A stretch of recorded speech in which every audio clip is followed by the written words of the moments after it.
Hello, you beauteous bastards, you, and welcome back to Let's Play Crusader Kings 2 with the Count d'Armagnac. We are still in the 1st of May, 1067. We are a tiny count in the Duchy of Gascony, I think? Yes, Gascogne. Anyway, I done goofed in the last episode because I was sort of panicking, running around like a chick without my head, thinking I wasn't able to get a non-aggression pact with anyone. When it turns out that, thanks to, me being a historical character, I had a pre-existing non-aggression pact with this guy, Count Comptal the Young of Bern, who's a lovely, lovely great guy, lovely army. His army's better than he is. Um, but yes, so anyway, and not only that, but he likes me, so maybe he'll let me form an alliance? No? Okay, let's try bribing him. That usually works. Ugh, that took a big chunk out of our money, though. Anyway, it'll probably be worth it. Yes!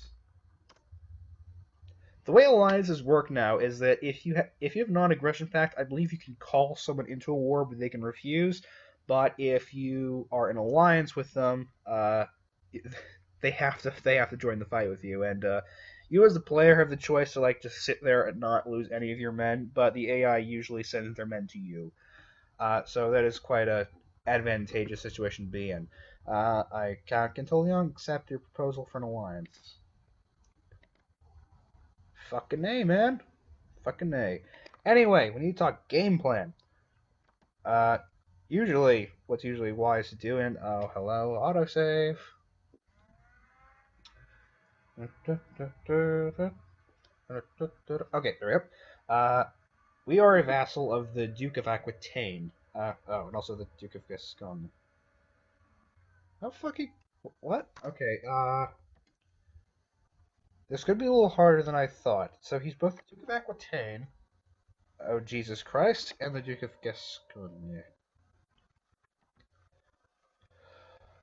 Okay, we're gonna have to be smart about this. Now, usually what I do in a situation such as this is I try to amass as big a power base as I can, usually several counties, and then usurp the ducal title, and then these ducal titles. If you haven't played the game before, the map is by amongst provinces called counties, and if you rule one of those, you're a count. Counties are separated up by duchies. It's a grouping of counties generally. If you rule one of those, you're a duke. And then dukes are under kings, and so far and so forth, and yada yada yada.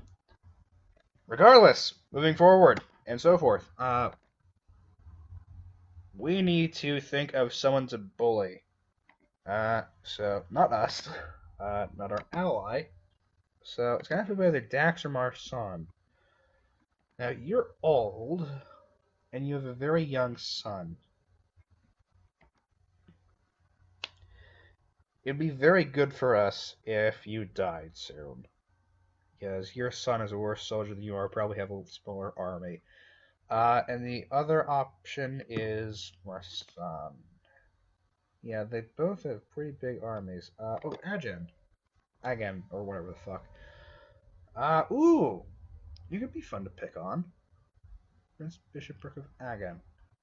Now, what I'm worried about, though, is, I'm not sure if this is a de jure Prince Bishopric, or if it's just a bishop who owns a county, because the difference is, if this is a de jure, Prince Bishopric, then if we hold it, we'll get, a penalty for not being, a church person, and, it won't be as good as having an actual county. So, we'll have to think about that going forward. I'm not going to try anything too rash yet. I'm just going to let the game on pause. And also, our domain limit we're at max domain limit, so we're going to have to work on that. Your domain limit is essentially how many counties you can hold under yourself and rule efficiently without having to give them out to other people. Since my stewardship is 1, my ability to rule is abysmal.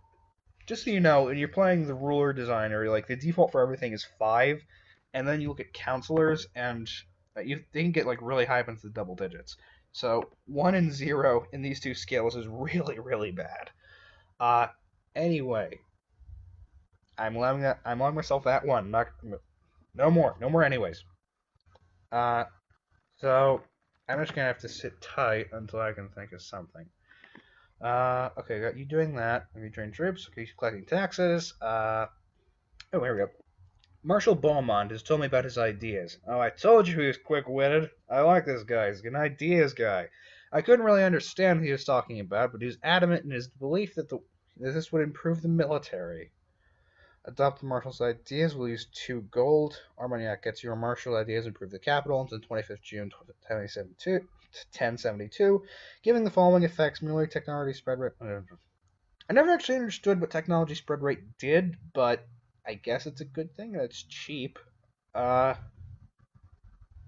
it's 2 gold. Why not? How much are we making per turn? 199. Okay. I say turn. It's really month. It's it's monthly.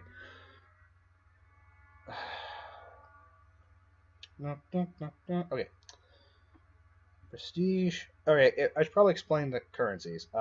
So there's currency, there's money, there's gold you get from taxes. There's prestige, which is your swag, your glory, your kleos. It's is what you get for being dope, glorious, winning battles, fighting wars, being a noble person, holding lots of land.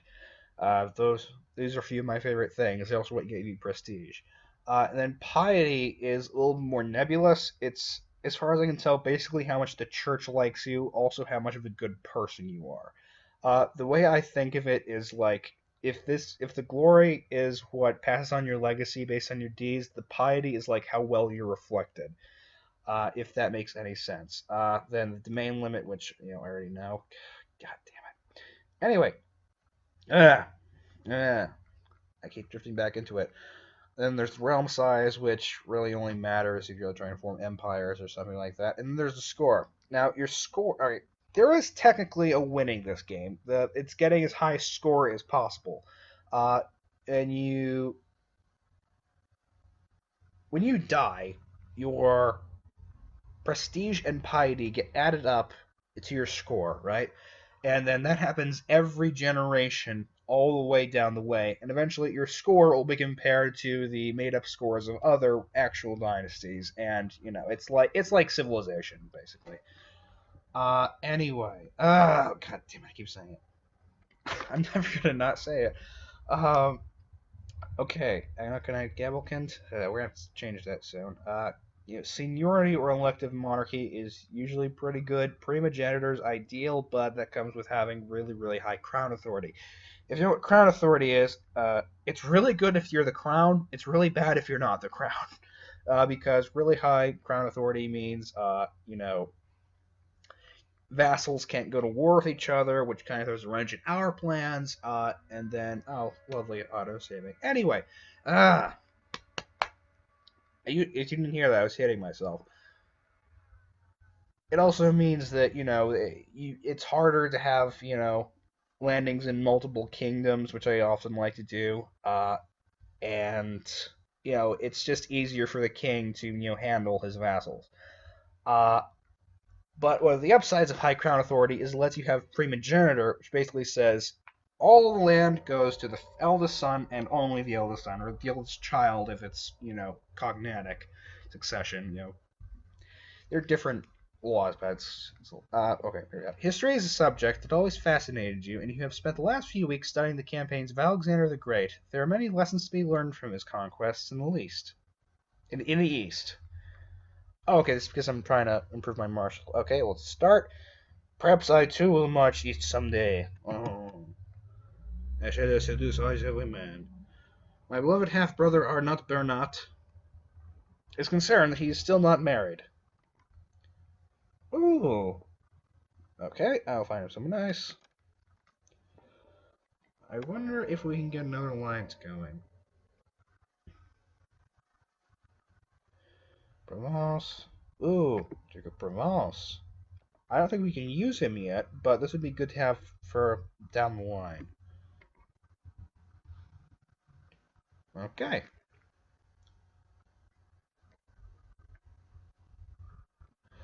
And on that bombshell, I think that's all the time we actually have.